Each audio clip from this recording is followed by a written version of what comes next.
কলকাতা টিভিতে আপনাদের সকলকে স্বাগত। আপনাদের সঙ্গে রয়েছে আমি অঙ্কুর। শুরু করছি বাংলা বলছে। লোকসভা নির্বাচন যেই আদর্শ আচরণবিধি লাগু হয়ে গিয়েছে, রাজনৈতিক দলগুলির প্রচারও স্বাভাবিকভাবেই বেড়েছে। তারই মধ্যে আমরা দেখতে পাচ্ছি পরপর দুদিনে প্রধানমন্ত্রী নরেন্দ্র মোদীর এ রাজ্যের দুই প্রার্থীকে ফোন। বিজেপি সূত্রে জানা যাচ্ছে এই গোটা দেশে যে বিজেপির প্রার্থীরা রয়েছেন তার মধ্যে ৩০০রও বেশি প্রার্থীকে ফোন করতে পারেন প্রধানমন্ত্রী নরেন্দ্র মোদী। সব রাজ্যেই এই তার ফোন তার প্রার্থীদের কাছে ছুঁয়ে যাবে। আমাদের রাজ্যে প্রথমে বসিরহাটের বিজেপি প্রার্থী রেখা পাত্র প্রধানমন্ত্রীর ফোন পেয়েছেন। আজকে ফোন পেয়েছেন কৃষ্ণনগরের বিজেপি প্রার্থী অমৃতা রায়। প্রধানমন্ত্রীর ফোনে অমৃতা রায়কে যে কথা বলেছেন সে কথা অবশ্যই আমরা তা নিয়ে একটা চর্চা চলছে। একদিকে দুজন মহিলা প্রার্থীকেই ফোন করেছেন প্রধানমন্ত্রী নরেন্দ্র মোদী, অথচ আমাদের রাজ্যে অন্তত এখনো পর্যন্ত যে ৩৮ জনের নাম ঘোষণা করেছেন তাদের মধ্যে মাত্র ৭ জন প্রার্থী অর্থাৎ ১৮%-এরও কম বিজেপি মহিলা প্রার্থীদের বেছেছেন। কিন্তু যে কথা বলেছেন তিনি, যে ইডির থেকে বাজেয়াপ্ত হওয়া ৩৫০০ কোটি টাকা বাংলার মানুষকে ফিরিয়ে দেওয়ার আইনি সংস্থান আছে কিনা সে বিষয়ে পরামর্শ নিচ্ছেন, সেই বিষয়টি নিয়ে চর্চা চলছে। তার কারণ আদৌ এই বিষয়টি আদর্শ আচরণবিধি জারি হয়ে যাওয়ার পর বলা যায় কিনা তা নিয়ে প্রশ্ন তুলেছে তৃণমূল কংগ্রেস। পাশাপাশি এই বক্তব্য আদালত অবমাননার সমতুল্য বলেও দাবি তৃণমূল কংগ্রেসের। এই বিষয়টি নিয়ে যখন চর্চা চলছে তারই মধ্যে আরেকটি চর্চা, যে চর্চা কার্যত ইতিহাসকেও ছুঁয়ে গিয়েছে। অমৃতা রায় রাজা কৃষ্ণচন্দ্রের পরিবারের সদস্যা রাজমাতা অমৃতা রায়, তিনি কৃষ্ণনগর কেন্দ্রে ভারতীয় জনতা পার্টির প্রার্থী। তিনি প্রধানমন্ত্রী নরেন্দ্র মোদীকে বলেছেন যে সেই সময় রাজা কৃষ্ণচন্দ্র তিনি সিরাজউদ্দৌলার বিরুদ্ধে এবং ইংরেজদের পক্ষেই কার্যত তিনি লড়েছিলেন এবং সেখানে ভারতের যে সংস্কৃতি তা বাঁচানোর স্বার্থেই তাঁর সেই অবস্থান ছিল। এই বিষয়টি নিয়েও প্রশ্ন উঠছে। তার কারণ এই ইতিহাস আদৌ সঠিক ইতিহাস কিনা তা নিয়ে প্রশ্ন তুলছে বিরোধীরা। এবং এই দুটি জায়গার পাশাপাশি রাজনৈতিকভাবে আমরা অনেকগুলি ঘটনাই দেখতে পাচ্ছি। একদিকে যেমন বিডিওকে হুঁশিয়ারি দিচ্ছেন ঘাটালের বিজেপি প্রার্থী, অন্যদিকে মুখ্যমন্ত্রীকে কুকথা বলে নিজের দল এবং নির্বাচন কমিশনের শোকজের মুখোমুখি হয়েছেন বর্ধমান দুর্গাপুর কেন্দ্রের বিজেপি প্রার্থী দিলীপ ঘোষ। ফলে এই বিষয়গুলি নিয়েই চর্চা চলবে আমাদের আজকের বাংলা বলছের মঞ্চে। আপনাদের সঙ্গে রয়েছে আমি অঙ্কুর, আমার সঙ্গে রয়েছেন বিশিষ্ট অতিথিরা। দর্শকদের সঙ্গে পরিচয় করিয়ে দেবো। আমাদের সঙ্গে রয়েছেন ভারতীয় জনতা পার্টির প্রার্থী মুখপাত্র প্রীতম দত্ত, রয়েছেন মৃত্যুঞ্জয় পাল তৃণমূল কংগ্রেসের মুখপাত্র, আমাদের সঙ্গে রয়েছেন শক্তি মৈত্র প্রদেশ কংগ্রেসের মুখপাত্র, এবং রয়েছেন সিপিএম এর মুখপাত্র মানব লাহা। আপনাদের প্রত্যেককেই কলকাতা টিভির পক্ষ থেকে স্বাগত জানাই। আমরা আজকে এই আলোচনায় যাব, কিন্তু প্রধানমন্ত্রী আজ অমৃতা রায়কে যে কথা বলেছেন সেই বিষয়ক একটি বিশেষ প্রতিবেদন প্রথমেই সামনে আনবো দর্শকদের।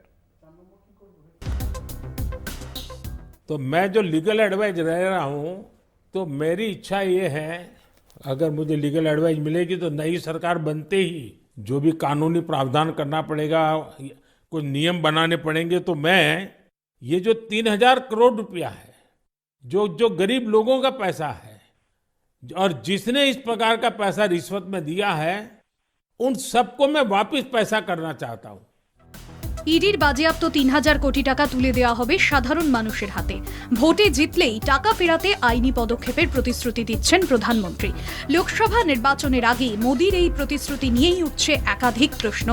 নির্বাচনী আচরণবিধি লাগুর পরেও কেন প্রতিশ্রুতি? ইডির বাজেয়াপ্ত টাকা ফেরানোর আদৌ কি কোনো আইনি পথ আছে? মনে করুন, প্রধানমন্ত্রী কোনো প্রার্থীর সঙ্গে বিজেপির কোনো কার্যকর্তার সঙ্গে কথা বলতেই পারেন, কিন্তু সেই কথাটা কি মিডিয়ায় দিয়ে প্রচারের বিষয়? কিন্তু যখন এটা করছেন তাতে বোঝা যাচ্ছে কতখানি নার্ভাস হয়েছেন যে এইটা দিয়েও প্রচার করতে হচ্ছে।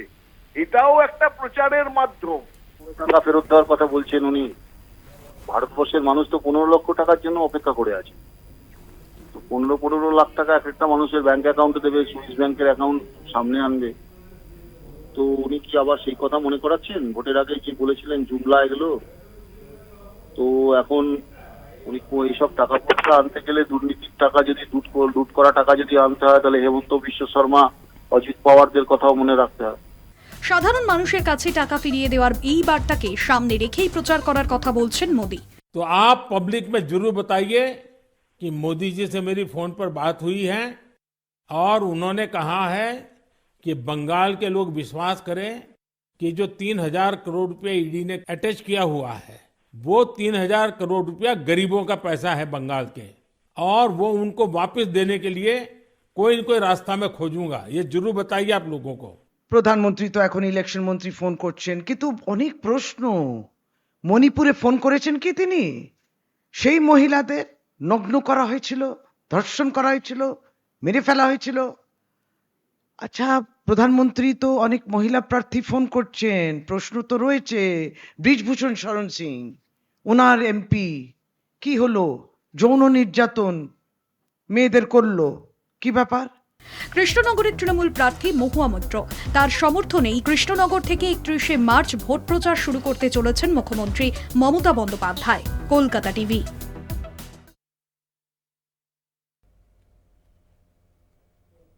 আমি একদম প্রথমে আসব ভারতীয় জনতা পার্টির মুখপাত্রর কাছে। এই যে কথোপকথন রেকর্ড করে সেটা প্রচার করছে ভারতীয় জনতা পার্টি, এটা আপনাদের একটা প্রচারের নতুন অভিনবত্ব নাকি? না, দেখুন, আমরা কিভাবে আমাদের প্রার্থীদের সাথে কথা বলবো এবং প্রার্থীদের কথা আমাদের প্রত্যেকটা সেই কনস্টিটিউয়েন্সি প্লাস বাংলার প্রত্যেকটা জনগণের কাছে পৌঁছে দেবো, সেটা বিভিন্ন রকম পদ্ধতি আমরা নিয়ে থাকি। আপনার এর আগেও মনে আছে 2014-তে যখন প্রধানমন্ত্রীর ওপর, মানে প্রধানমন্ত্রী তখন হননি, এই নরেন্দ্র মোদী, ওনার ওপর প্রাণনাশের একটা হুমকি ছিল। বিহারে উনি লেজার মাধ্যমে নিজের অবয়ব দিয়ে প্রচারণা করেছিলেন। তো এইরকম আইটির সাথে যোগ করে প্রযুক্তির মাধ্যমে, কারণ ডিজিটাল ইন্ডিয়া আমরাই তৈরি করি, তো আমরাই এরকম প্রচার মাধ্যমের ভাবতে থাকি এবং আমরা আমাদের কথাগুলো যেগুলো মোদি গ্যারেন্টি হিসেবে মোদিজি দেওয়ার চেষ্টা করছেন, সেটা প্রত্যেকটা মানুষের যেন শুনতে পারে বা জানতে পারে, তার প্রচেষ্টা আমরা করেই থাকি।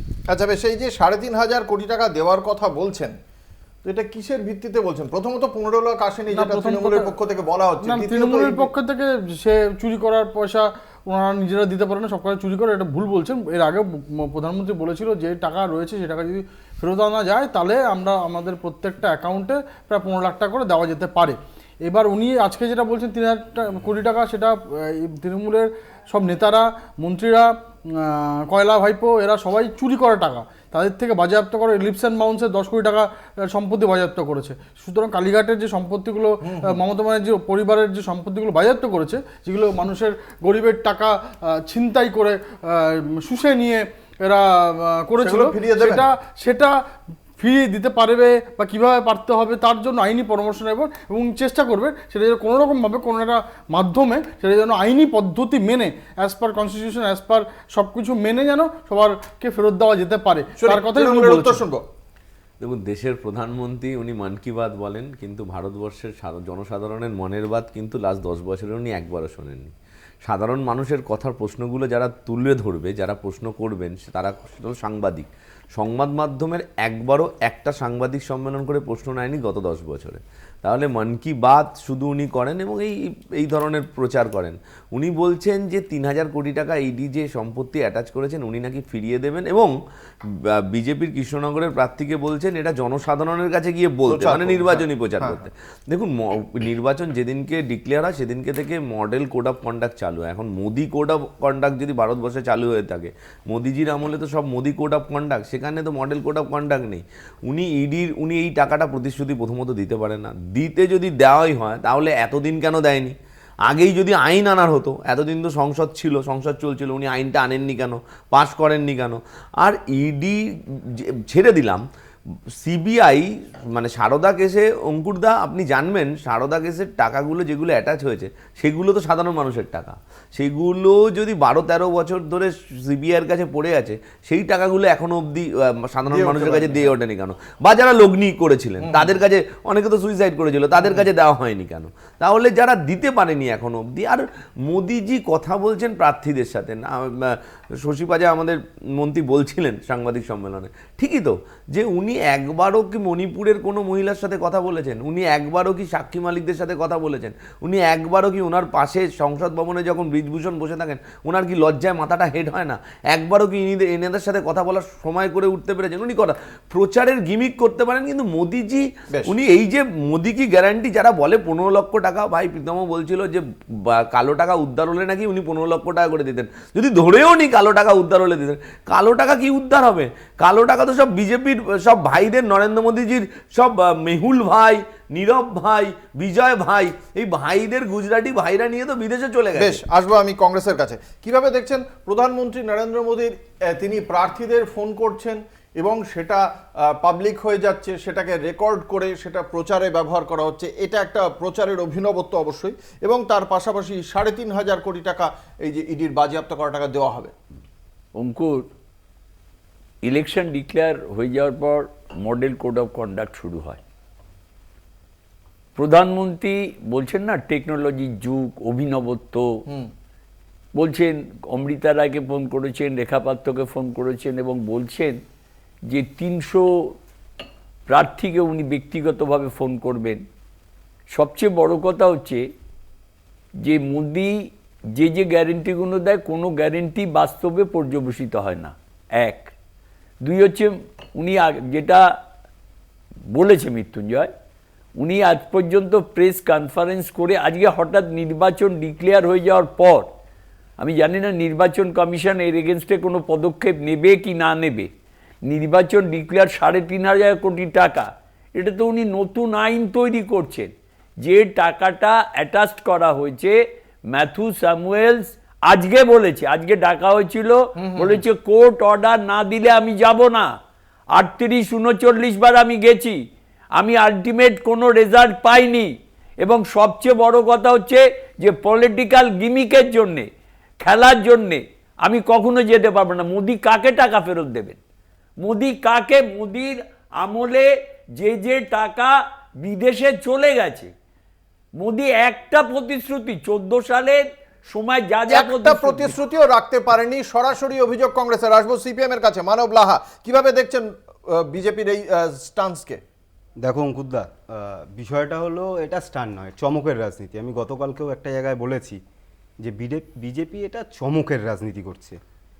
যদি সত্যি প্রধানমন্ত্রীর সদিচ্ছা থাকে নির্যাতিতাদের ফোন করার, তাহলে পরে তো উনি আলাদাভাবে ফোন করতে পারে। নির্যাতিতাকে ফোন করে সারা দেশকে জানাতে হবে উনি নির্যাতিত। তাহলে তো তার কাছে, নির্যাতিতর কাছে ভোটে জেতাটা আগে প্রয়োজন, না নির্যাতিত সঠিক বিচার পাবে সেটা আগে প্রয়োজন। এই পার্থক্যটা আমাদের ভারতবর্ষের প্রধানমন্ত্রী বোঝেন না। 2 নম্বর বিষয় যেটা, সেটা হলো 3,500 কোটি টাকা ফেরত দেবেন। তা দিক, তা কি যায় আসে? কারণ হচ্ছে গিয়ে যে আমরা বামপন্থীরা যোদ্ধা জমিদারদের কাছ দিয়ে কীভাবে জমি ছিনিয়ে নিয়ে বাংলার মানুষকে দিতে হয় আমরা জানি। এই 3,500 কোটি টাকা যদি প্রয়োজন হয় তো আমরাও মানুষের জন্য লড়াই করে ছিনিয়ে নিয়ে এসে দিতে পারি। কিন্তু প্রশ্নটা হলো, আগে একটা কথাই ছিল চোরে চোরে মাস্তুতো ভাই, এখন লোকে বলছে চোরে চোরে পিস্তুতো ভাই। কেউ ভাইপোদেরকে নিয়ে ব্যস্ত, কেউ ভাইদেরকে নিয়ে ব্যস্ত।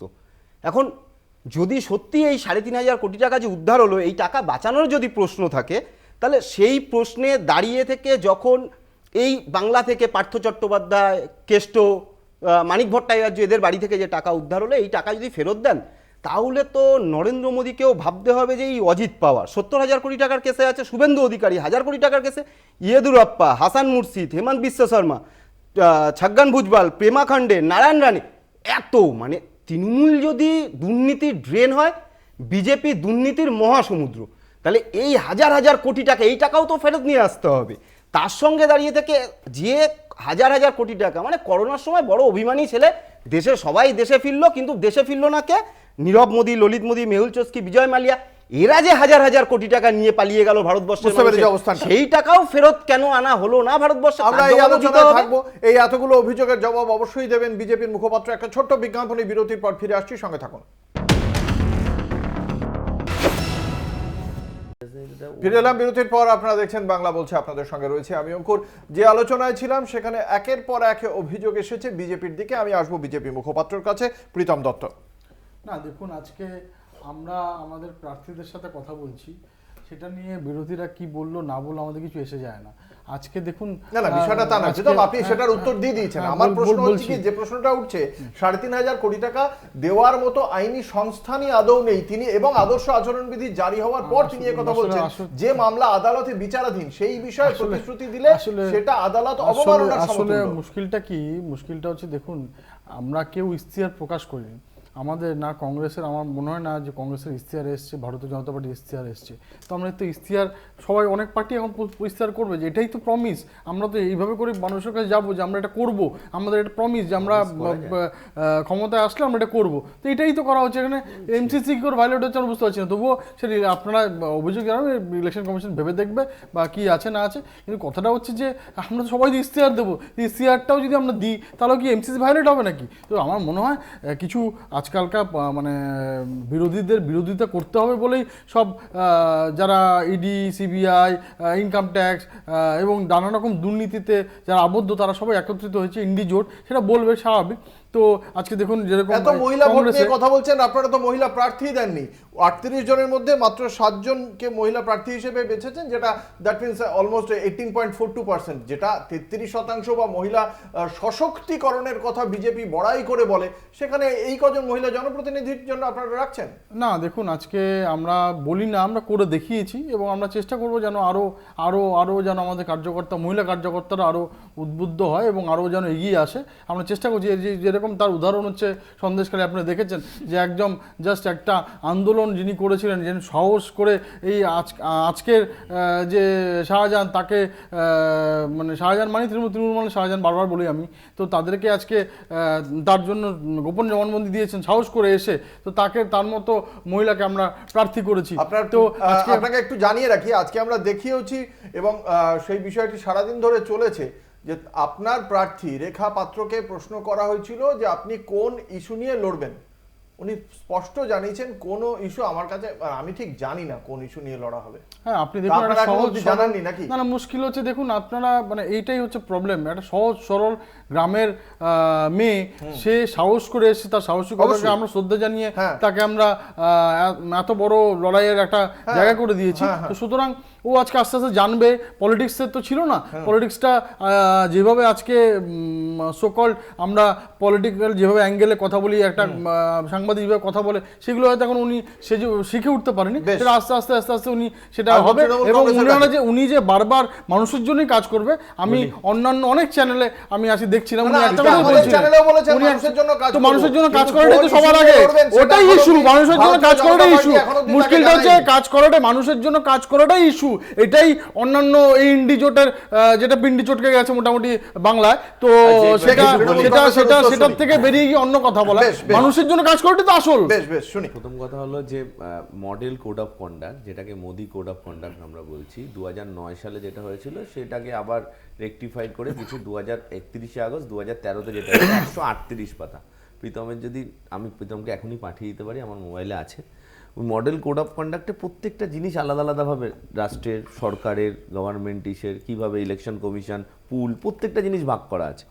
এবার কথাটা হলো সেখানে মডেল কোড অফ কন্ডাক্টে সেখানে পরিষ্কার বলা আছে যে কোনো সরকারি কোনো মন্ত্রী, সেন্ট্রালি হোক বা স্টেট, সরকারি সম্পত্তি ইলেকশনের সময় ইউজ করতে পারবে না। মোদিজি বায়ুসেনার কপ্টারে করে গিয়ে অন্ধ্রপ্রদেশে গিয়ে প্রচার করছে, আমরা তৃণমূল কংগ্রেস সেটাকে বলছি যে আমরা তার এগেনস্টে ইলেকশন কমিশনের মানে আমরা কমপ্লেন করেছি। এখন অবধি তার কোনো ব্যবস্থা না হয়। প্রত্যেকের হোয়াটসঅ্যাপে যারা বিদেশ থেকেও ভারতবর্ষে ঢুকছে, মোদিজির যে বিকশিত ভারত, তার হোয়াটসঅ্যাপে মেসেজ যাচ্ছে। ইলেকশন কমিশন অফ ইন্ডিয়া আমাদের কমপ্লেন পাওয়ার পরে এই বিকশিত ভারত বলছে যে বন্ধ করতে হবে, তৃণমূল কংগ্রেসের কমপ্লেন পাওয়ার পরে। কিন্তু আপনি বলুন যে মোদিজি কি জানে না যে, বা বিজেপি কি জানে না যে এটা মডেল কোড অফ কন্ডাক্টকে মানে লগ্ন করছে, ভায়োলেট করছে? এই বিষয়ে বাকিরা কি মনে করছে আমরা এই আলোচনায় থাকবো। একটা ছোট্ট বিজ্ঞাপনী বিরতির পর আবারও ফিরে আসছি, সঙ্গে থাকুন। আমি যেহেতু মুখপাত্র, বিরতির পর আপনারা দেখছেন বাংলা বলছে, আপনাদের সঙ্গে রয়েছে আমি অঙ্কুর। যে আলোচনায় আমরা ছিলাম সেখানে তৃণমূল কংগ্রেসের পক্ষ থেকে বক্তব্য রাখছিলেন মৃত্যুঞ্জয় পাল। মৃত্যুঞ্জয়, আপনি কি আর কিছু আলোকপাত করতেন? না, আমি বলছিলাম যে এই যে আমরা বিকশিত ভারত, যেটা আমি বলছিলাম যে বিকশিত ভারতের আমরা কমপ্লেন করলাম কিন্তু তারপরে অ্যাকশন নেওয়া হলো না। একজন নির্বাচন কমিশনার তিনি বারবার বলছিলেন, 3বার যেদিনকে সাংবাদিক সম্মেলন করেছে 3টে শায়েরি বললেন। উনি বলছেন হেড স্পিচ দেওয়া যাবে না, এখন অবধি দিলীপ ঘোষের বিরুদ্ধে কোনো ব্যবস্থা নেওয়া হয়নি, এখন অবধি মোদিজির বিরুদ্ধে ব্যবস্থা নেওয়া হয়নি, এখন অবধি ভারতীয় জনতা পার্টির বিরুদ্ধে ব্যবস্থা নেওয়া হয়নি, এবং আমরা নিঃসন্দেহে আমরা দাবি করছি, আমরা জানি যে ভারতীয় জনতা পার্টির কোনো কিছুর উপরে ব্যবস্থা নেওয়া হবে না। কারণ 2019-এর পুলওয়ামার ওপরে প্রধানমন্ত্রী শহীদদের নিয়ে ভোট চেয়েছিল। ভারতবর্ষের ইতিহাসে কোনো প্রধানমন্ত্রী এখনো অবধি শহীদদের নিয়ে ভোট চায়নি, আমাদের শহীদ সেনাদের নিয়ে ভোট চেয়েছিল, তারপরেও কিন্তু ব্যবস্থা নেওয়া হয়নি। এই নির্বাচন commission, election commission of India বিজেপির মানে একটা শাখা সংগঠনের পরিণত হয়েছে, যেরকমভাবে সিবিআই কংগ্রেসের কাছে। না, ব্যাপারটা হচ্ছে যে আপনি আচুরি ধর্ম পরের শেখা। এখানে বিজেপি যে প্রতিনিধি সে ইন্ডিচোর চোর ফোর অনেক কিছু বলে ফেললো, ঠিকই আছে, এর থেকে ভালো কিছু আশা করা যায় না।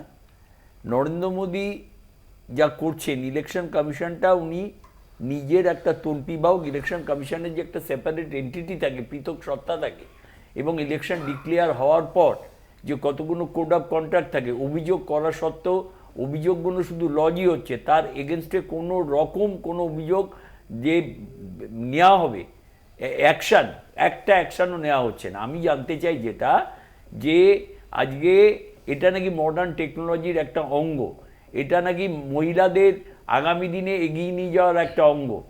একটা মহিলা যিনি এত আন্দোলন করেছেন, তার কাছে বারবার সাংবাদিকরা প্রশ্ন করছে কেন, এটাও প্রশ্নের মধ্যে এসছে। মোদিজি যা যা বলেন প্রত্যেকটা নির্বাচনের প্রাক্কালে দাঁড়িয়ে, এক শুধু জুমলা, একটা কথাও নির্বাচন শেষ হয়ে যাওয়ার পর কোনো একটা কথা তিনি প্রতিশ্রুতি পালন করেননি। আজকে না, আমি বলে 1 মিনিট বলেনি, আজকে রেখাপাত্রের জন্য চোখের জল পড়ে, আজকে চোখের জল পড়ে না মণিপুরের জন্য, আজকে পাশে বিভূষণ থাকলে মনে পড়ে না, আজকে একটার পর একটা ঘটনা ঘটে যায়, অজিত পাওয়ার চোর, সেটা চোর নয়, ওর কাছে গেলে সারা বিষয়ে তার মন কি বাতে তিনি সময় পাননি সে বিষয়ে আলোকপাত করার। বুঝতে পেরেছি। আমি আসবো আমার মানব লাহার কাছে।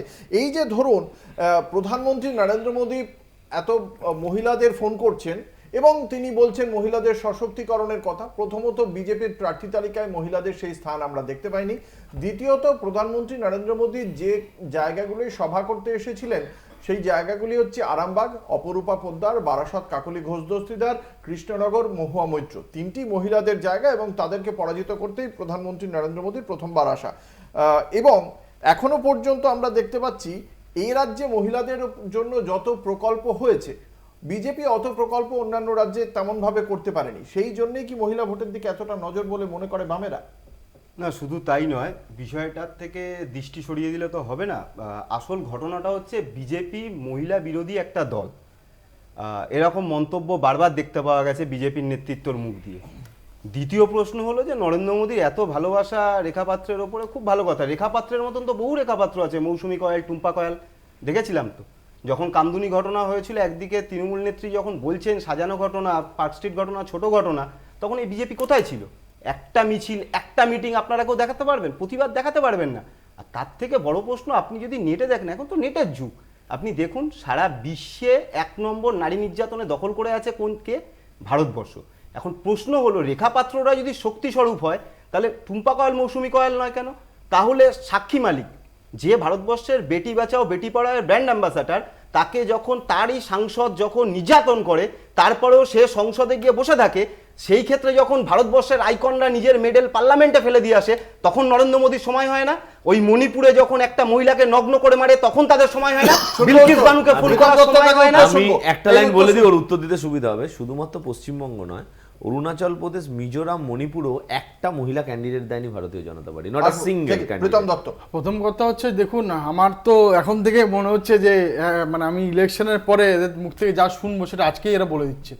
এই ইলেকশন কমিশনই কিন্তু কর্ণাটকে ভোট করেছে, এই ইলেকশন কমিশনই আজকে 2021-এ এখানে ভোট করেছে।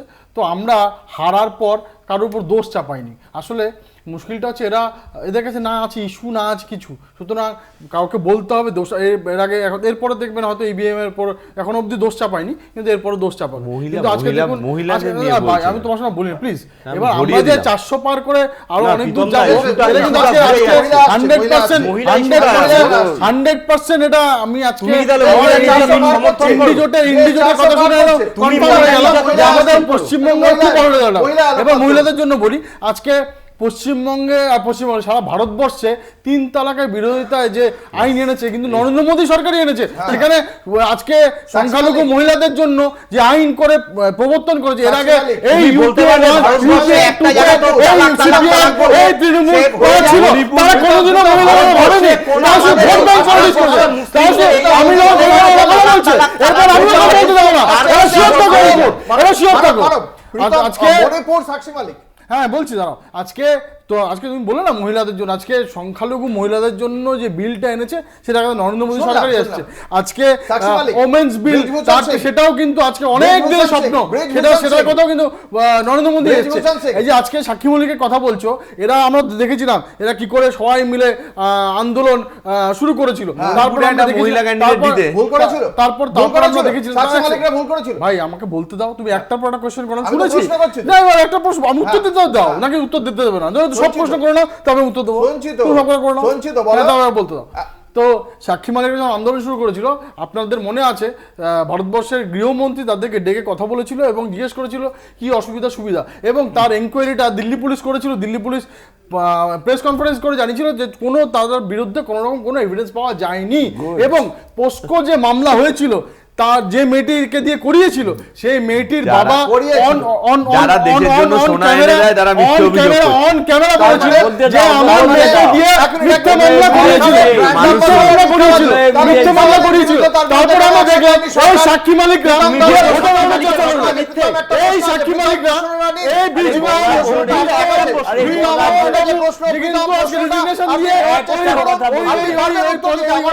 আপনি চেষ্টা করবেন, নিশ্চয়ই পারবেন।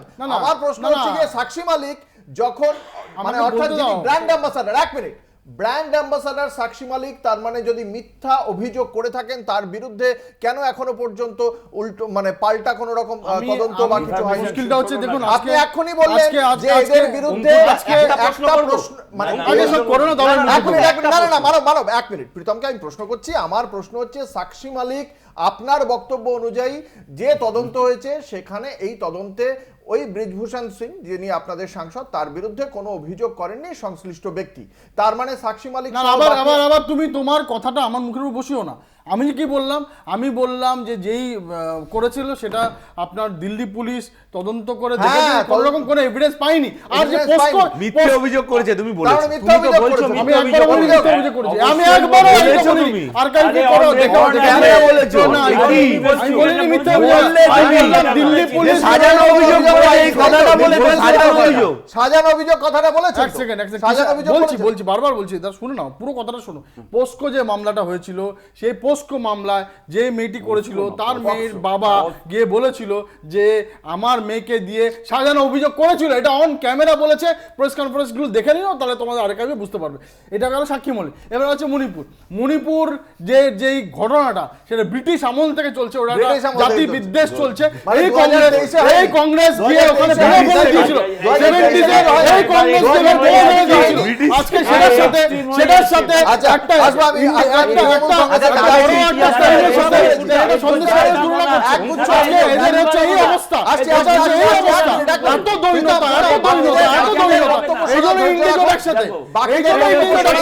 আমি এবার কাউকে বলতে দেবো না, এটা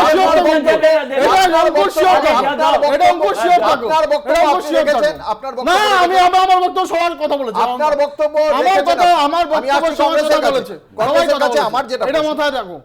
ও বক্তব্য সবাই তুমি আরো কিছু হয় না, না তুমি আরো 30 সেকেন্ড বলো, দর্শক দেখছে আমার কথা বলার যারা কথা বলেছে তাদের সময় আমিও কথা বলবো, ঠিক করছে ভারতীয় এই জায়গাটা কিন্তু সংসদ নয়, যেখানে যে সংসদে বিজেপি বিরোধীদের মাইক বন্ধ করে দেয়, এই জায়গাটা কিন্তু সেটা নয়। আরে আমাদের এই প্রথম যুক্তরাষ্ট্র আমাদের যে যুক্তরাষ্ট্র এই বিমানবাবু উনি কিছু দেখতে পাননি, উনি কিছু দেখতে পাননি, যুক্তরাষ্ট্র বিমানবাবু হচ্ছে মূল সমস্যা। আসছি কংগ্রেসের কাছে, তোমার বিমানবাবু না টিএমসি বিমানবাবু, একটা ইন্ডিজোটে কংগ্রেসের কাছে যুক্তরাষ্ট্র বিমানবাবু, ওই বিমানবাবুকে কংগ্রেসের কাছে আমার প্রশ্ন এই যে বলা হচ্ছে যে প্রত্যেকটা যুক্তি হচ্ছে প্রথমত মণিপুর তো ব্রিটিশ আমলে, তারপরে গত বছর কিছুই ঘটেনি। আপনার কি মনে হয় বিজেপির কাছে এর বাইরে কিছু মানে নেই? প্রথম কথা হচ্ছে আমি একবারও বলিনি কিছু ঘটেনি। আসুন, আমি একবারও বলিনি কিছু ঘটেনি। আপনি আমার মুখের উপর তুমি কথা আপনি বসাচ্ছ, প্রথমেই বারবার সেটা কেন আপনি করছো? প্রথমেই বলেছেন ব্রিটিশ ভারতে ঘটে, ব্রিটিশ হ্যাঁ, এই ঘটনাটা ঘটেছে। এই যে ঘটনাটা যেটা ঘটেছে তার বীজ বপন সে ব্রিটিশ আমল থেকে, সে ব্রিটিশ আমল থেকে। তো যে শেষ শেষ হয়েছে তো? তার মানে শেষ বিজেপি হয়েছে? সার দিয়ে গাছটা তৈরি করেছে তো? আজকে আমরা একটা আজকে- ছোট্ট বিজ্ঞাপনী বিরতিতে আসছি, বিজ্ঞাপনী বিরতির পর ফিরে আসছি, সঙ্গে থাকুন।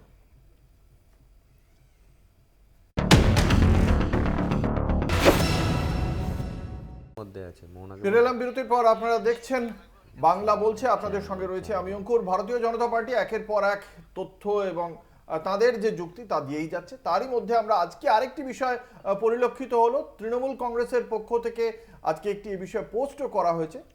কৃষ্ণনগরের বিজেপি প্রার্থী অমৃতা রায় তিনি দাবি করেছেন যে সেই সময় অর্থাৎ 1757 সালে সিরাজউদ্দৌলা যখন বাংলার নবাব, তার সঙ্গে যুদ্ধ হয়েছিল এই লর্ড ক্লাইভ সহ, এবং তার সঙ্গে যারা ছিলেন লর্ড ক্লাইভের পক্ষে, ইংরেজদের পক্ষে, তাদের মধ্যে অন্যতম ছিলেন রাজা কৃষ্ণচন্দ্র। সেই রাজা কৃষ্ণচন্দ্রের পরিবারেরই অন্যতম সদস্য রাজমাতা অমৃতা রায়, যাকে প্রার্থী করেছে বিজেপি।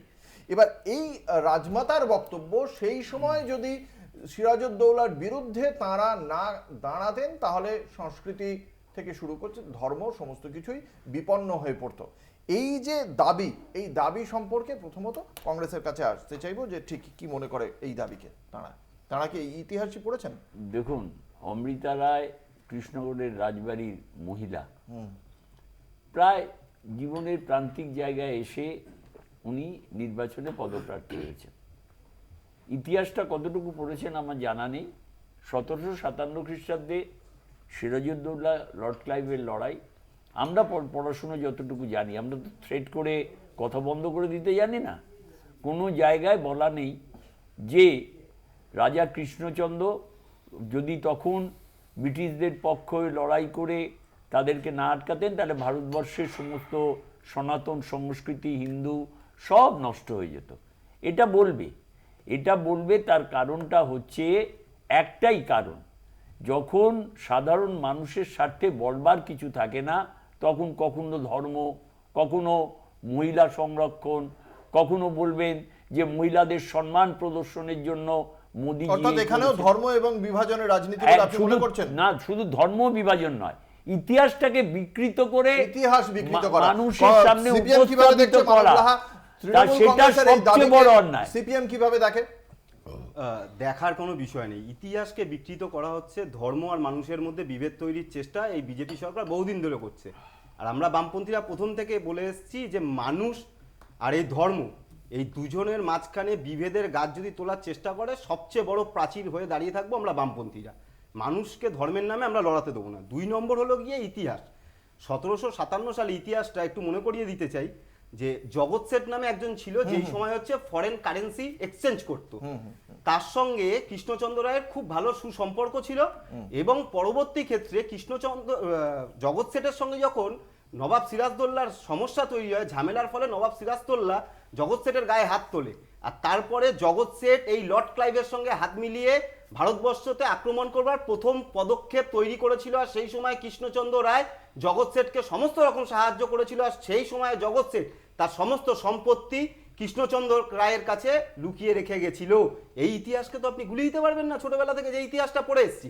রইল বাকি 3 নম্বর কথা, যেটা প্রীতমদা বলছিল যে ওই ব্রজভূষণের ব্যাপারে সাক্ষী মালিকের বাবার ইন্টারভিউ, এ তো দড়িয়ে ধমকিয়ে করা যায়। হাদরাসের কথা ভুলে গেলেন নাকি? সাক্ষী মালিক না রে বাবা, হাদরাসের কথা আপনি ভুলে যাচ্ছেন নাকি? হাদরাসে মেয়েটার বাবা, ভাই, মা, বোন, পরিবার সবাইকে মেরে দেওয়া হলো, তারপরেও বিজেপি নেতারা রাস্তায় বুক ঠুকে ঘুরে বেড়াচ্ছে। তারপরে একটা ইতিহাস সম্পূর্ণ একটা কথা, যে আপনি যে এত কথা বলছেন যেটা সাজানো ঘটনা, আপনি তো ন্যাশনাল ক্রাইম ব্যুরোর রিপোর্ট তো মানবেন। 2023 সালে 34,786টা নির্যাতনের কেস জমা পড়েছে ভারতবর্ষে। আপনি বলবেন এগুলো সব সাজানো ঘটনা? আপনারা নারী বিদ্বেষী, এই নিয়ে কোথাও সন্দেহ নেই। প্রীতমের কাছে জানতে চাইবো, এই যে হঠাৎ করে সিরাজউদ্দৌলাকে নিয়ে আপনাদের যে বক্তব্য, আপনারাও সেটা জানাচ্ছেন, আপনাদের দলীয় নেতা, রাজ্যের বিরোধী দলনেতা তিনিও পোস্ট করেছেন, তার প্রেক্ষিতেই তৃণমূল কংগ্রেসের এই পোস্ট কিভাবে দেখছেন? মানে ইতিহাসটা কি বিকৃত বলছে, যেটা সেটাকে কিভাবে? আজকে দেখুন ইতিহাস তো বিকৃত কমিউনিস্টরা এবং কংগ্রেসিরা করেছে, এটা নিয়ে কোনো সন্দেহ নেই। এবং history of Bengal volume 2 by Jadunath Sarkar, তার পৃষ্ঠা নাম্বারটাও দরকার আমি বলে দেবো। সেখানে সিরাজের ক্যারেক্টার সম্বন্ধে বলা হয়েছিল, উনি নানা রকম ছদ্মবেশ হয়ে সম্ভ্রান্ত পরিবারের মহিলাদের গৃহে ঢুকে যেতেন। সেই জিনিসটা জগৎ শেঠের মেয়ের তার ভিকটিম হয়েছিল, এবং সেই জন্য জগৎ শেঠ তখন নিজের পরিবারকে বাঁচাতে গিয়ে, নিজের ধর্মকে বাঁচাতে গিয়ে, সেম যেই জিনিসটা আজকে সন্দেশখালীতে শাহজাহানরা করেছে, সেম জিনিসটা সেই সময় সিরাজ করেছিল। সেই জন্য উনি পক্ষ নিতে সব বাধ্য হয়েছিলেন, বাধ্য হওয়ার পরেই তখন এই স্টেপটা নিতে বাধ্য হয়েছিল তখনকার। আমি শেষ করিনি। আর এই পরিবারেই রানী জ্যোতির্ময়ের জন্য আজকে কৃষ্ণনগরটা, নদিয়াটা আজকে এই ভারতবর্ষে আছে, যার উপরে দাঁড়িয়ে এত বড় বড় কথা বলতে পারে। এই আর কংগ্রেস এরা তো দেশ ভাগ করেছে হিন্দু মুসলমান,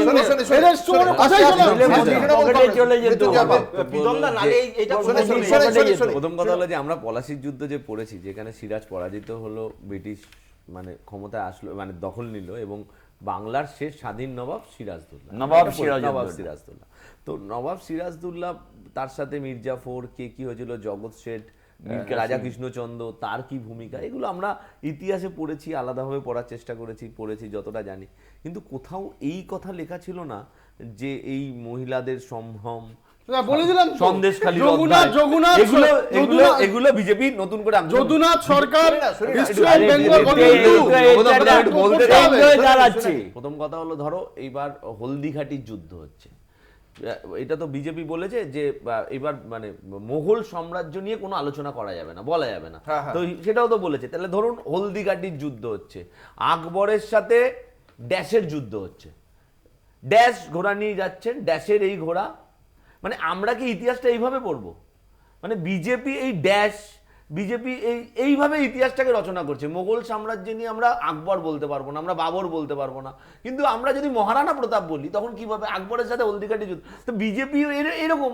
এরপরে তুমি হয়তো বলবে যে মহারানা নবাব সিরাজদৌল্লা মানে হিন্দু মহিলাদের, আমি বলে দিচ্ছি, এর পরের লাইনটা হবে হিন্দু মহিলাদের ডেকে নিয়ে দর্শন করতে, প্রীতম যেটা বলতো। মানে এই যে ঘটনাগুলো, এইভাবে ইতিহাস, বিজেপির ইতিহাস, একজন প্রাক্তন মানে বিচারপতি, তিনি একটা চ্যানেলে সংবাদ মাধ্যমে ইন্টারভিউতে প্রশ্নে উত্তর দিতে পারছেন না গান্ধীজি না গডসে। তার মানে যারা গডসে বা গান্ধীজির মধ্যে মানে চুজ করতে পারে না, যাদের আজকে জাজ বিচারপতির পিছনে গান্ধীজির ছবি থাকে, তাকে ইতিহাস নিয়ে কি আলোচনা করব? ছোট্ট বিজ্ঞাপনী বিরতি, সঙ্গে থাকুন।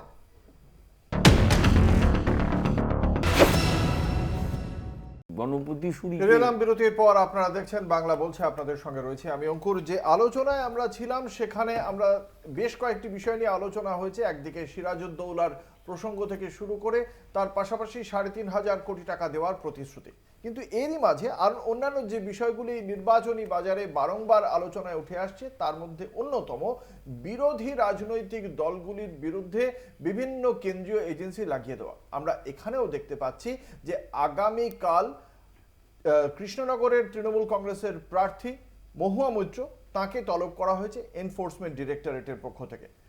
কেরালে মুখ্যমন্ত্রী বিজয়নের কন্যা বিনা, তার কোম্পানিতে যে বিনিয়োগ, সেই সংক্রান্ত বিষয়ে তার কাছে চিঠি পৌঁছে গিয়েছে কেন্দ্রীয় এজেন্সির। আমরা দেখতে পেয়েছি কংগ্রেসের অ্যাকাউন্ট ফ্রিজ করে দেওয়া হয়েছে 1994-95 সালের কিছু অভিযোগের ভিত্তিতে। তার মানে এতদিন আয়কর দপ্তর কাজ করছিল না। তো এই যে একের পর এক কেন্দ্রীয় এজেন্সির এই যে তৎপরতা, সেগুলো আমরা দেখতে পাচ্ছি। আমি সেই বিষয়ে একবার প্রথমত জানতে চাইবো প্রীতম দত্তর কাছে, এই বিষয়ে কিছু আলোকপাত করবেন? হ্যাঁ, দেখুন, আজকে প্রথমে মহুয়া মৈত্র দিয়ে আপনি শুরু করলেন। মহুয়া মৈত্র আজকে প্রায় দেশদ্রোহিতার মতো একটা কাণ্ড ঘটিয়েছেন।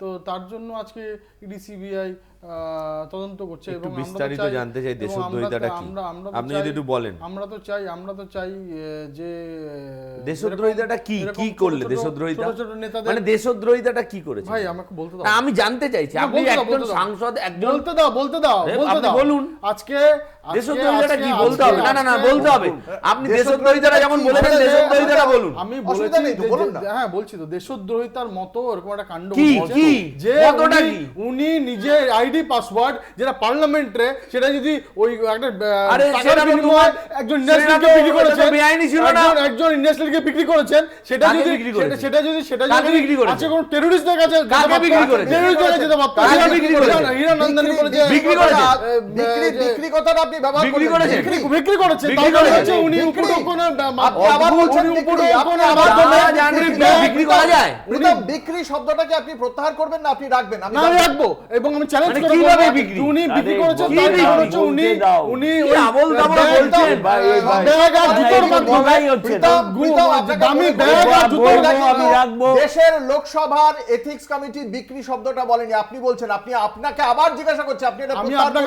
করতে আবার পারেন? বলছি একটা সামান্য দামি ব্যাগ, দামি ফোন, দামি বিক্রি জুতোর করেছেন, জন্য বিক্রি করেছেন, উনি আপনি নিজের বিক্রি করেছেন। নিজের ID ID card বিক্রি করে দিয়েছেন, বিক্রি করেছেন, একদম বিক্রি করেছেন। আজকে এইভাবে বিক্রি- এই বিক্রি করে আজে বাজে হাজার মানুষ ব্যাগ, না, না, আজে আজকে এত বিক্রি বড় করে ব্যাগ, দিয়েছেন। আজকে আজকে আজকে বিক্রি করে না, দিয়েছেন। আজকে আজকে টেররিস্টকে টেররিস্টকে দিতে দিতে পারতো। টেররিস্টকে দিতে পারতো। টেররিস্টকে দিতে পারতো। আজকে সেই জন্য উনি দেশদ্রোহিতা আমার কাজ করেছেন। আমি শুনিয়েছি, আপনার অভিযোগ আমি শুনিয়েছি, বাকিদের বক্তব্য রাখা মানে অবশ্যই আমার প্রয়োজন কথার রয়েছে। সামনে সবসময় কথা যদি বলে আমি আমাকে আপনাকে বলতে বাধ্য হব। আমি বলতে বাধ্য সময় হব। দিয়েছি, বারবার অঙ্কুর আপনার আমাকে বলতে বাধ্য আপনাকে হব। আমি বক্তব্য আমি রাখার সুযোগ আপনার কথা দিয়েছি। বলছি না, আমার কথার মধ্যে যারা যারা কথা বলেছে তাদের সময় আমার আমি কথা বলার আছে। আমি আসবো তৃণমূল কংগ্রেসের প্রথম কাছে। কথা, ভারতবর্ষের এমন একটা রাজনৈতিক দল যে বিরোধীরা কিছু বলতে গেলেই তাদের দেশদ্রোহী পাকিস্তানি বলে দিচ্ছে। এই যে আরে মানে একটা মমতা ব্যানার্জির একটা- কথার মতো একটা- পাকিস্তানের একটা- ইমরান খানের কথা হবে তা হয়েছে? আমরা বলবো না? হয়েছে? আরে মমতা আরে ব্যানার্জির কথা শুনে যারা ইমরান খানের কথা ভারতবর্ষে- বলছে। এই আমরা ভারতবর্ষে এই অসংখ্য এটা কেউ যদি শুনে করে যে চেঁচিয়ে একটা ডিবেট শো হবে, তাহলে কি আমাদের গলার আওয়াজ কি প্রীতম দত্তর চেয়ে বেশি নেই? বলবো না। এটা কি প্রীতম দত্ত মনে করে যে আমি ওর আওয়াজের চেয়ে উপরে আওয়াজ নিয়ে চড়িয়ে কথা বলতে পারি না?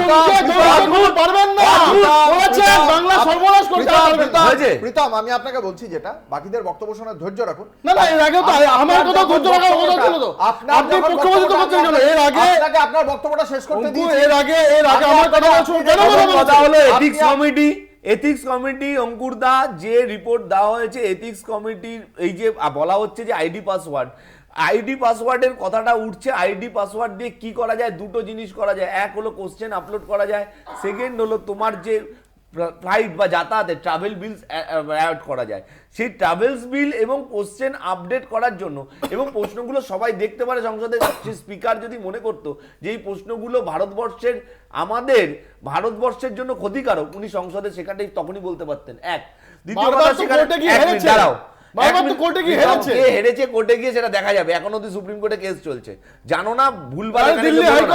হাইকোর্ট এখানে- গেছিল, এখানে ওনার কিচ্ছু- কথা শোনা হয়নি। না জেনে যদি বলে আবার প্রচন্ড না, বিরক্তি করে লাগে। না, না, কথা বলার বেলা কথা বলতে পারে না। দিল্লি হাইকোর্টে গেছিল কোথায়? কিনা? ও, রিপোর্ট নেই। আপনি জানেন, আপনি জানেন বিষয়টা, সুপ্রিম কোর্ট অবধি যে গেছে আপনি জানেন? আপনি দিল্লি হাইকোর্টে গেছিল, ওনার সুপ্রিম মামলাটা কোর্টে খারিজ হয়ে যায়। এইবার না জেনে যদি সুপ্রিম কোর্টে গেছে, আপনি প্রত্যেকটা জানেন? কথার মধ্যে কথা না দিল্লি বলে- হাইকোর্টে গেছিল, ওনার মামলাটা খারিজ হয়ে যায়। আপনি জানেন তো সুপ্রিম কোর্টে গেছে, আপনি জানেন তো, নইলে না জানলে আপনি আরে বাবা বলছি তো দিল্লি হাইকোর্টে গেছিল তো সব খারিজ হয়ে বলছি যায়। আমি সুপ্রিম কোর্টও দিল্লি হাইকোর্টে পড়ে আছে। আরে সুপ্রিম কোর্ট আর দিল্লি হাইকোর্ট এক। সুপ্রিম কোর্ট সুপ্রিম কোর্টে কেসটা already চলছে, বলে দিয়েছে। প্রীতম তুমি জানো না, একটু বলতে দাও না, আবার একটু বলতে দাও।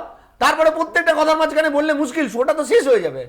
তা আমি যখন আমি বলছিলাম, আপনি তোমাকে বলছিলেন বলেছি তো। দেশদ্রোহিতাটা কি, তুমি বলতে পারোনি। এবার আমায় বলতে দেশদ্রোহিতা দাও। মানে? আমায় বলতে দেশের এত মানে আচ্ছা, শোনো, ইনফরমেশন এইটা বাইরে দিতে গেলে দেশদ্রোহিতা না? মুশকিল, এইভাবে আশ্চর্য। show হয় না। কথাই বলতে পারছি না, সুযোগই পাচ্ছি না তো। মহুয়া মৈত্র যে এই যে আইডি পাসওয়ার্ড, এরকম ভারতীয় জনতা পার্টির সাংসদও বলেছে যে আমার আইডি পাসওয়ার্ড নিয়ে অন্যরা কোশ্চেন আপলোড করে দেয়, এবং মহুয়া মৈত্র যে এইটা অসাংবিধানিক ছিল না, তার জন্য এই ঘটনাটা আসার পরে সংসদে বলা হয়েছে যে এখন আর আইডি পাসওয়ার্ড দিয়ে কেউ কোশ্চেন আপলোড করতে পারবে না। তাহলে যদি বলা হয় এখন আর করতে পারবে না, তার মানে আগেও তার আগে অবধি করা যেত। বৈধ ছিল, করা ছিল। এই আইনটা তো সংসদে দাঁড়িয়ে একবারও কোনো ভারতীয় জনতা পার্টির কোনো সাংসদ বলেনি। মহুয়া মৈত্র যদি বলা হয় যে মহুয়া মৈত্র কোনো ভুল করেছে, তো মহুয়া মৈত্র যদি কোনো ভুল করে থাকে, এথিক্স কমিটি তাকে সাসপেন্ড করছে অন্যায়ভাবে। এথিক্স কমিটি ফৌজদারি যদি কোনো ঘুষ নিয়ে থাকে, এত বড় কথা, তাহলে যদি নিয়ে থাকে তাহলে কোনো কেস সাংবিধানিকভাবে কোর্টে কোনো কেস করলো না কেন?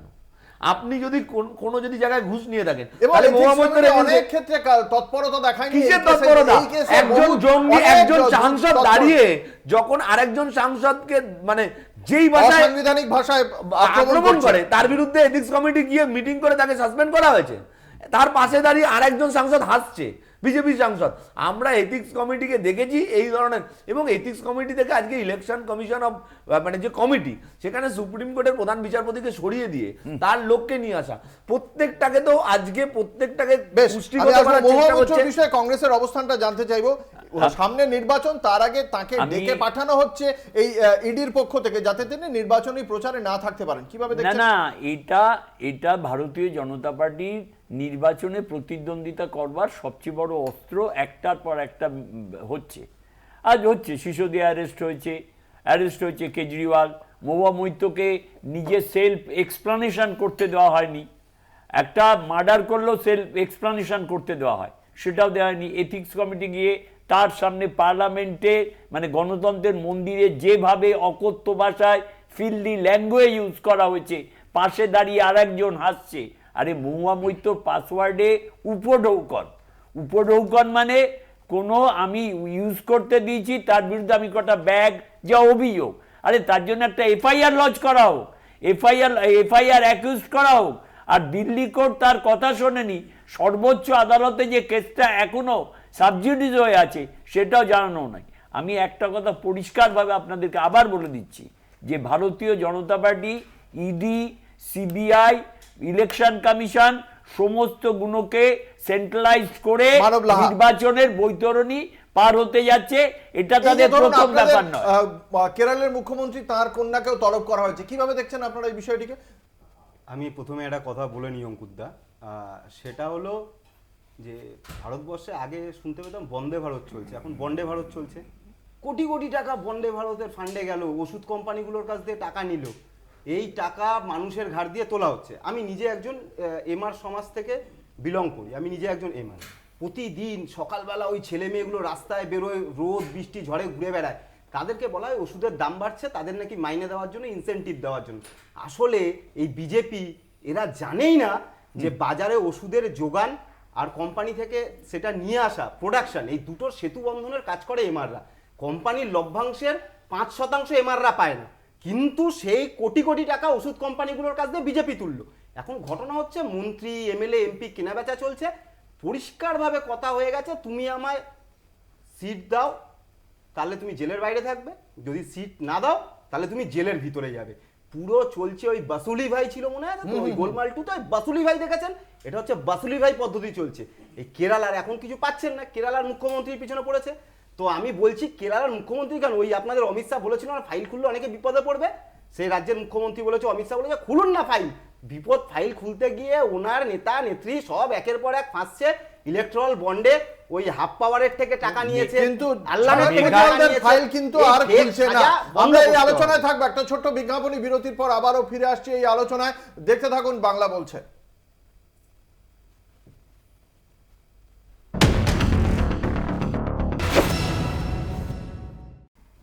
ফিরে এলাম বিরতির পর, আপনারা দেখছেন বাংলা বলছেন, আপনাদের সঙ্গে রয়েছে আমি অঙ্কুর। আমরা জানি যে অবাধ এবং স্বচ্ছ নির্বাচনের প্রাথমিক শর্ত যে প্রত্যেকটি দল সমান সুযোগ পাবে। আমি আসবো প্রীতম দত্তর কাছে, বিজেপি মুখপাত্র। সরকারে আসীন দল বাড়তি সুযোগ পাচ্ছে, আপনি অস্বীকার করেন? 100%। তার কারণ হচ্ছে আমি এর আগেও বলেছি যে মানে ইলেকশনটার পর 400 সিট নিয়ে আমরা ক্ষমতা আসতে চলেছি, তারপরের যে ভার্সানগুলো কি হবে সেটা এখানের যা কথাবার্তা শুনলেই বুঝতে পারবেন। এই ইলেকশন কমিশনের পক্ষপাতিত্ব, ইভিএম, এগুলোই হবে। তার কারণ এদেরকে ইস্যু নেই মানুষের কাছে থেকে, রাজনৈতিক দলকে ইডি ডাকছে, রাজনৈতিক দলের কার্যালয় বন্ধ করে দিচ্ছে, রাখবে না, চুরি করলে ইডি রাখবে না, চুরি করলে ইডি রাখবে কিনা, আরে চুরি করলে ইডি রাখবে কিনা, চুরি করলে ইডি রাখবে কিনা, এই কংগ্রেসের যে ন্যাশনাল হেলথ সেটা মামলাটা কারা করেছে? যারা তখনকার দিনে স্বাধীনতা সংগ্রামী তাদের পরিবাররা যারা সরকারের টাকা দিয়ে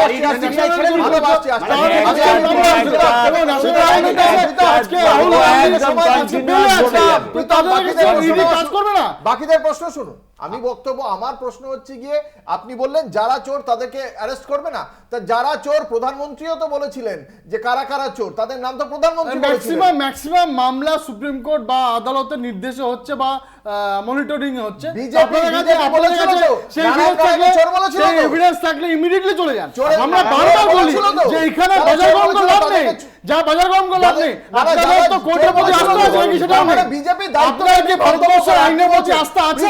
যদি থাকে তাহলে সোজা আপনার কাছে এভিডেন্স থাকলে চলে যান, এভিডেন্স থাকলে চলে যান, এভিডেন্স থাকলে চলে যান। আজকে যারা আমরা বলেছি তাদের এগেইনস্টে কোনো তদন্ত আজকে বন্ধ হয়ে যায়নি, তদন্ত চলছে, তদন্ত চলছে। আমি একটা পরিষ্কার কথা বলছি, 400 আগেই ডিক্লেয়ার করে দিচ্ছে, তার মানে তার অ্যাটিটিউড, আউটলুক, তার মোড অফ কনভারসেশন পরিষ্কার। আমি আপনাকে বলছি বিজেপি গভর্নমেন্টে আগামী দিনে আসবে কিনা there is a note of interrogation. যারা আজকে বলে যে যা বক্তব্য নেই, কিছু নেই, ইডি সিবিআই চোর হলে ধরবে কিনা, সাবজুডিস ব্যাপার, সেটাকেও বলে দেওয়া হচ্ছে ইডি যাবে। আরে ইডি যাক, ইডির সাকসেস কত, পার্সেন্টেজটা কত, সিবিআই কত।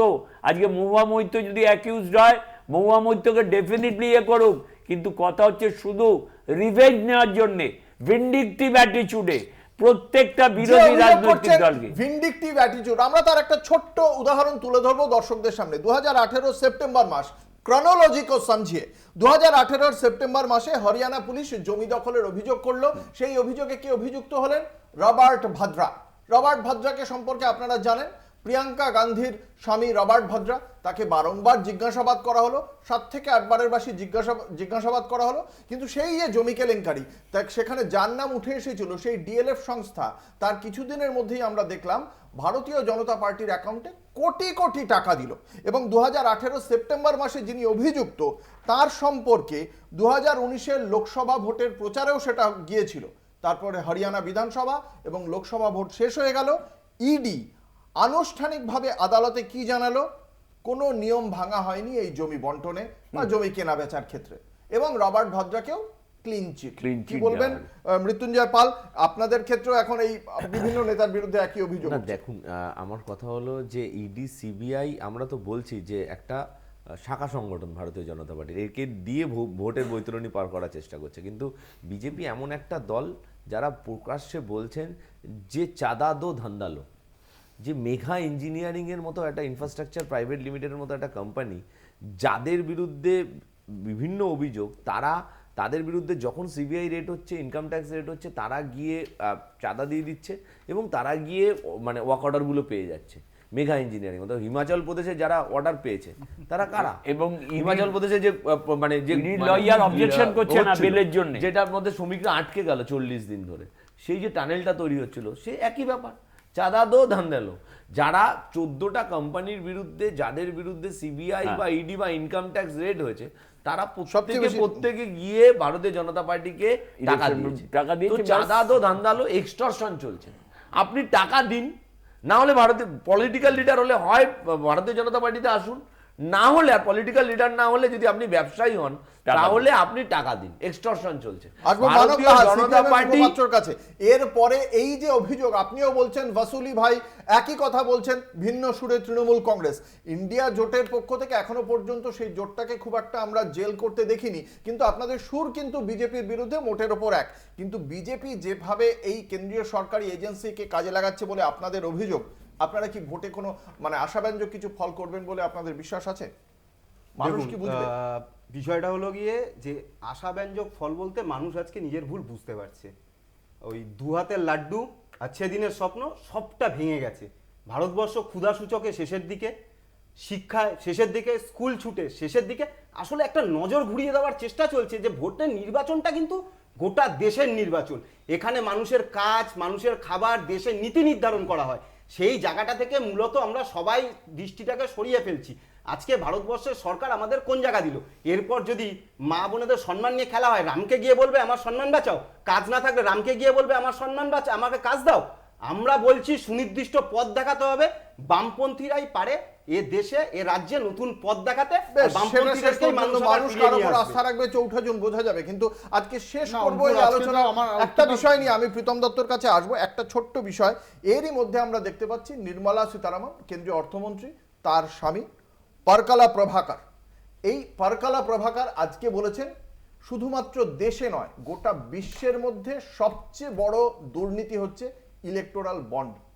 সুপ্রিম কোর্ট বলে দিয়েছে। প্রথম কথা হচ্ছে যে সুপ্রিম কোর্ট বলেছে। আজকে বিস্তর আলোচনা প্রয়োজন, আজ কতটা সময় আছে আমি জানি না।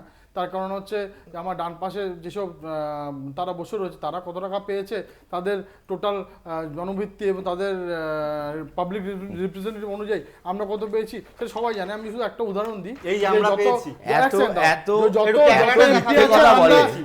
এমপি 20 কোটি টাকা পেয়েছি, প্যাথোলজিক্যাল লায়ার দল অমিত শাহ চ্যানেলে বসে বলছে ইলেকট্রাল বন্ড নাই 20,000 কোটি। 83 কোটি টাকা পেয়েছি। যারা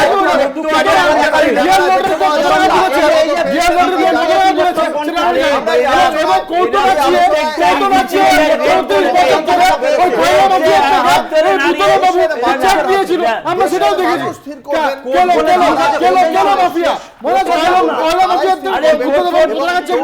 আমরা সেই আপনাদের যে মত, সেই মত আমরা জানতে পারবো।